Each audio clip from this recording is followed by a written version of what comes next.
नमस्कार दोस्तों। Donald Trump ने साफ कह दिया है और साइन कर दिए हैं भारत पर 50% टैरिफ 27 अगस्त 2025 से स्टार्ट हो जाएंगे। लेकिन चीन को फिलहाल छोड़ दिया है और उनके ऊपर जो टैरिफ है उसको पोस्टपोन किया जा रहा है, क्योंकि उन्हें पता है कि चीन जो है बहुत इंटेलिजेंट है, वो अपने आप को इसमें से निकाल देगा। यदि चीन को हमने तंग किया तो वो अपना कोई ना कोई रास्ता ढूंढ लेगा, लेकिन उसे ये पता है कि भारत डर कर झुक जाएगा। और अगर आईटी सेक्टर डूबा तो सिर्फ नौकरियां नहीं बल्कि पूरा मिडिल क्लास, रियल एस्टेट और जहां तक कि कोचिंग इंडस्ट्री, छोटे छोटे जो रेडी लगाते हैं वहां तक की इंडस्ट्री जो है डूब जाएगी। भारत की जीडीपी जो है कम हो जाएगी। दोस्तों, जानते हैं इसके बारे में कि इस आईआईटी सेक्टर का उजागर कैसे हुआ था। दोस्तों, भारत का आईटी सेक्टर वही सेक्टर जिसने 1999 से 2000 से पूरी दुनिया को बचाया था। 1999 तक जो सॉफ्टवेयर थे उसमें लास्ट के 2 डिजिट 99 भरो या 98 भरो तो चल जाता था।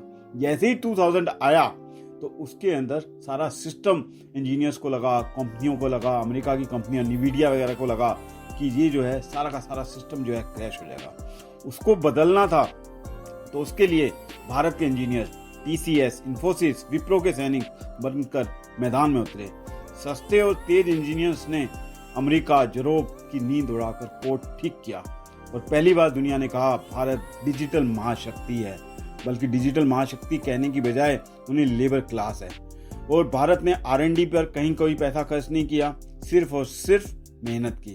तभी से इंडियन बन गया दुनिया का बैंक ऑफिस।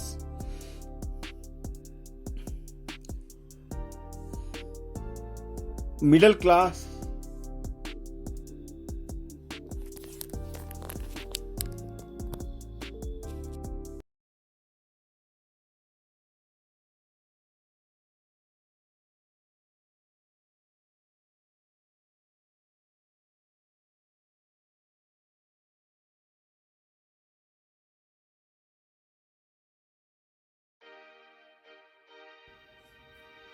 अमेरिका और यूरोप ने आउटसोर्सिंग शुरू की। टीसीएस, इन्फोसिस, विप्रो जैसी कंपनियां रातों रात दिग्गज बन गई। इंडियन मिडिल क्लास ने देखा इंजीनियर्स जो हैं विदेश जाते हैं, डॉलर्स कमाते हैं, डॉलर की सैलरी मिलती है। हर पेरेंट्स ने अपने बच्चों को इंजीनियरिंग कॉलेज में धकेला और कोचिंग भी हुआ बूम और इंजीनियरिंग कॉलेज नए नए खुल गए। लेकिन आईआईटी सिर्फ नौकरी नहीं रहा बल्कि मिडिल क्लास का सपना बन गया। अब संकट क्यों आया? भारत आईटी का काम क्या था? बेसिक कोडिंग और टेस्टिंग सपोर्ट। और वही काम आजकल चैट जीपीटी, को पायलट एआई टूल्स कर रहे हैं। हाई एंड रिसर्च या प्रोडक्ट डेवलपमेंट इंडिया में हुआ ही नहीं। ग्लोबल पॉलिटिक्स और इकोनॉमी, भारत का आईटी का रेवेन्यू 60% जो है यूएसए से आता है। अमेरिका कह रहा है हमारे इंजीनियर बेरोजगार हैं, काम बाहर क्यों भेजें? आउटसोर्सिंग पर टैक्स पेनल्टी। यूरोप मंदी में है, प्रोजेक्ट कट हो रहे हैं, सीधा असर नए प्रोजेक्ट कम और पुराने कैंसिल। आईटी कंपनियों की क्या गलती रही? सिर्फ सस्ता लेबर मॉडल अपनाया, इनोवेशन नहीं किया। R&D में जो खर्च था वो लेस देन 2% था। कोई नया प्रोडक्ट नहीं। 20 साल पुराने स्किल और मिडिल लेवल लोग अब अनस्किल्ड कहलाए और निकाल दिए गए। अभी हमने टीसीएस में देखा कि टीसीएस ने 12,000 एम्प्लॉइज को अपने यहाँ से टर्मिनेट कर दिया है। उन 12,000 जो एम्प्लॉइज जो टर्मिनेट हुए हैं वो वहाँ पर 20 और 30 साल से वर्ष से काम कर रहे थे। उनके अंदर कोई स्किल ही नहीं है।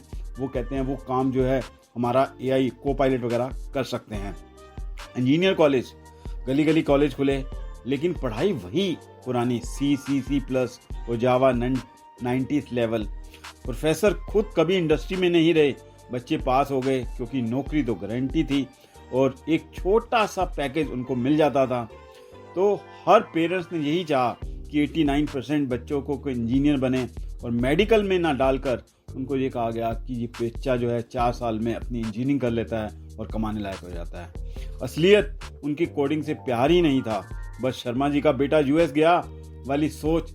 अब ये पीढ़ी सबसे ज़्यादा फंसी है। इसका असर किस पर पड़ेगा? जीडीपी पर। आईटी जीडीपी का 7 से 8% है और पूरा झटका पूरे देश को लगेगा। स्टॉक मार्केट पर टीसीएस, इन्फोसिस, विप्रो में 35 से 30% गिरावट। निफ्टी भी दबेगा, बैंक निफ्टी भी दबेगा। रियल एस्टेट पर आईटी सैलरी से ईएमई चलती हैं। घर कार की डिमांड कम होगी। इंजीनियर्स कॉलेज पर स्टूडेंट्स एडमिशन ही नहीं लेंगे, खाली सीटें बढ़ेंगी। कोचिंग इंडस्ट्री पर साइंस इंजीनियर की डिमांड गिरेगी। और आप आजकल देख रहे हैं जो आईआईटी की प्रिपरेशन कराते हैं कोचिंग सेंटर्स, वो धीरे धीरे बंद हो रहे हैं।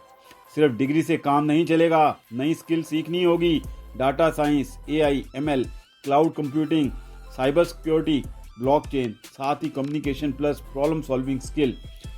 और देखकर ही फील्ड चुनें, अपना पैशन देखें और तभी फील्ड चुनें। बच्चों पर अब इंजीनियरिंग थोपना बंद करें। हर बच्चा कोडर नहीं बन सकता। कोई आर्टिस्ट है, कोई उद्यमी है, तो आईटी कंपनी अब सर्विस मॉडल से बाहर निकलकर प्रोडक्ट डेवलपमेंट और इनोवेशन पर फोकस करें। रिसर्च में खर्चे बढ़ाएं। इन्वेस्टर शॉर्ट टर्म में आईटी स्टॉक दबे रहेंगे। जिन कंपनियों ने एआई और प्रोडक्ट्स में निवेश किया है वही भविष्य में विजेता होंगे। अगर बच्चे ने सच में कोडिंग और टेक्नोलॉजी से प्यार है तो ये भविष्य भी बदल सकता है। अगर बस नौकरी की गारंटी समझकर भेज रहे हो, नहीं, ये फील्ड अब वैसे सेट नहीं है भैया। भारत का आईटी सेक्टर अब जॉब मशीन नहीं रहेगा बल्कि इनोवेशन मशीन बनेगा तो बचेगा। और मिडिल क्लास अब एकमात्र को समझना होगा, डिग्री नहीं स्किल से नौकरी मिलती है। अब हमें क्रांति का आह्वान करना होगा।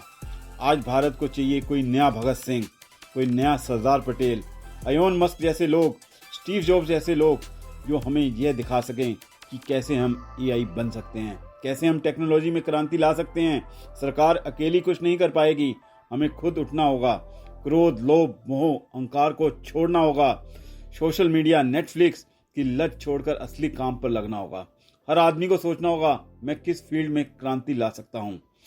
भारत आत्मा से हमेशा महान रहा है। हमारे अंदर वो शक्ति है जो सोते हुए शेर को भी जगा सकती है। जैसे हर इंसान आज स्मार्टफोन यूज करता है, वैसे ही हर इंसान को अब क्रांति की आग में कूदना होगा। कोविड के कारण हमारे बच्चों की हालत काफ़ी ख़राब हो गई है। अब उन्हें ऊपर उठना होगा। इस स्क्रोलिंग और यूट्यूब और नेटफ्लिक्स इन सब से ऊपर आना होगा। दोस्तों, ये वक्त है, या तो हम जगेंगे या फिर हमेशा के लिए गुलाम बनेंगे। एआई हमें खा जाएगा अगर हमने खुद एआई नहीं बनाया। भारत को सब सपनों में नहीं, काम में क्रांति चाहिए। कमेंट में बताइए आप किस फील्ड में बदलाव ला सकते हैं। ये क्रांति हम सबको मिलकर करनी है। भारत में ताकत है, लेकिन ताकत तभी दिखेगी जब हम सब उठ खड़े होंगे। Thank you very much.